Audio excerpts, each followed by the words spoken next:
کثرت سے اللہ سبحانہ و تعالیٰ کا ذکر کرنا بہت امپورٹنٹ چیز ہے.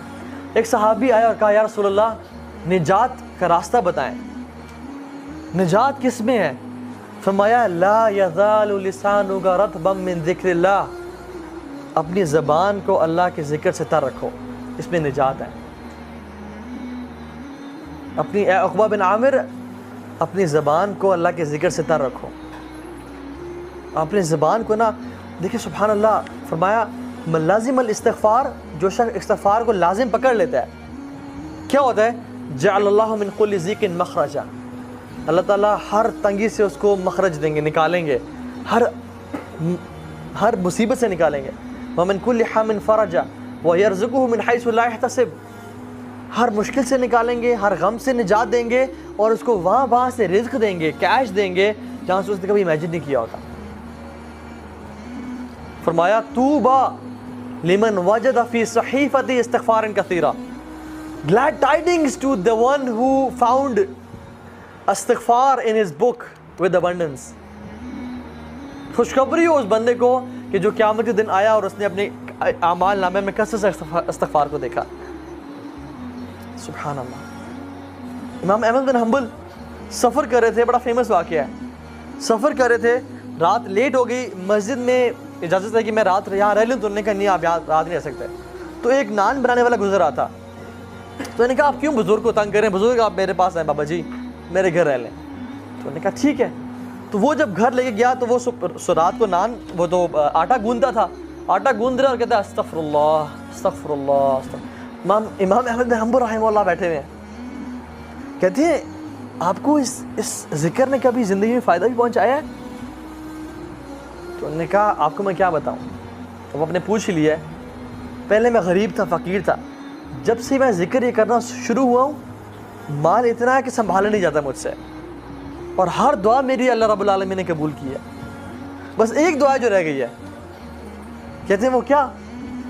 کہتے ہیں سنا ہے کہ امام احمد بن حنبل بڑے امام ہیں, ان سے ملاقات کا شوق ہے, وہ آج تک قبول نہیں ہوئی. امام احمد بن حنبل کہتے ہیں کہ وقد جریرت الیک جرا, ایسے لگتا ہے کہ مجھے آپ کے پاس گھسیٹ کے لایا گیا ہے آپ سے ملاقات کروانے کے لیے. میں ہوں امام احمد بن حنبل. یہ ہے توبہ استغفار کے فائدے, یہ ہے توبہ استغفار.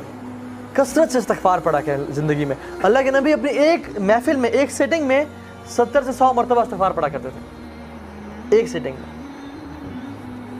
اور کثرت سے درود پڑھیں, کثرت سے درود پڑھا کریں.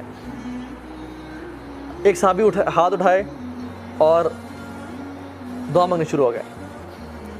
تو اللہ کی نے کہا کہ تم نے بہت جلدی کی ہے, پہلے اللہ کی حمد بیان کرو, پھر مجھ پہ درود پڑھو, پھر دعا مانگو. تو انہوں نے کہا کہ ٹھیک ہے رسول اللہ, میں آئندہ اللہ کی حمد بیان کروں گا, آپ پہ درود پڑھوں گا اور پھر دعا مانگوں گا.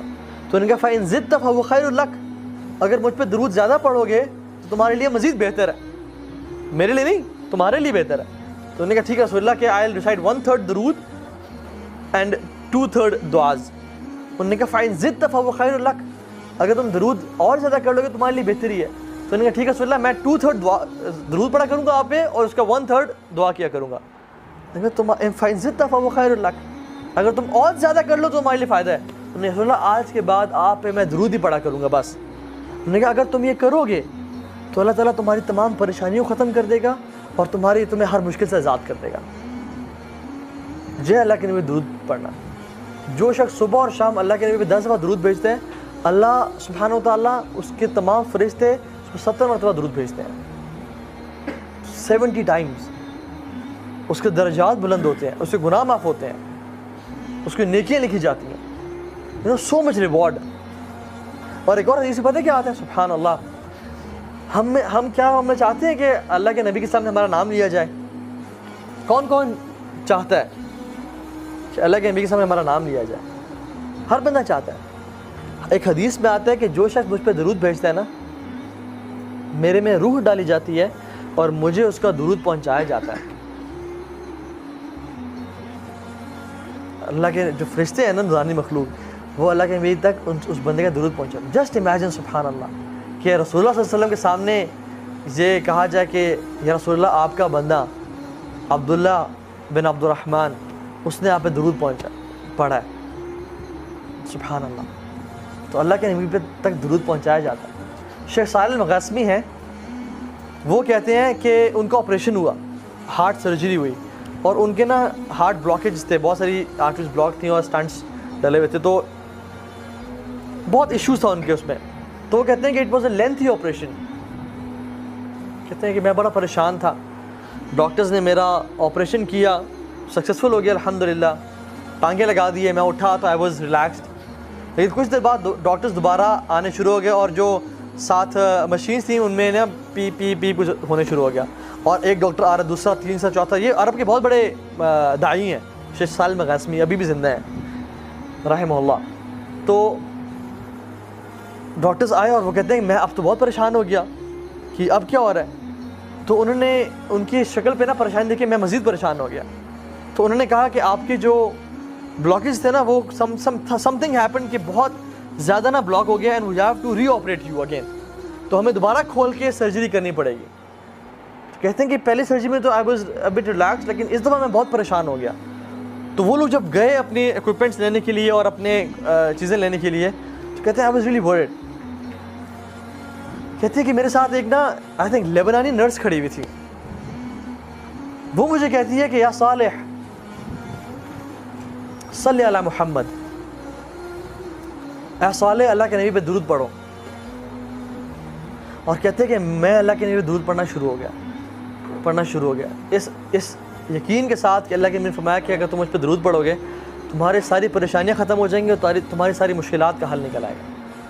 تو کہتے ہیں کہ میں درود پڑھنا شروع ہو گیا، حتیٰ کہ جب ڈاکٹرز آئے اور دوبارہ انہوں نے مجھے کچھ چیزیں اٹیچ کی تو دے ور کنفیوزڈ اینڈ سرپرائزڈ، اور جب میں نے پوچھا کہ یہ کیا ہوا ہے، کہتے ہیں کہ جو رپورٹس ابھی آ رہی تھیں کہ بلڈ دوبارہ جو ہے نا بلاکیجز آ گئی ہیں، they are all removed, they are all gone, اور کہتے ہیں کہ مجھے اس دن اللہ کے نبی پہ درود پڑھنے کی فضیلت سمجھ میں آئی کہ کتنا افضل ہے یہ ذکر اللہ کے نبی پہ درود پڑھنا، سبحان اللہ۔ تو اپنی زندگی کو نا کثرت سے، جب بھی فری ٹائم ہے نا، درود کثرت سے پڑھا کریں، استغفار کثرت سے پڑھا کریں، دن میں 100 دفعہ سبحان اللہ و بحمدہ پڑھا کریں، اللہ تعالیٰ تمام کے تمام گناہ معاف کر دیتے ہیں جو شخص دن میں 100 دفعہ سبحان اللہ و بحمدہ پڑھ لیتا ہے۔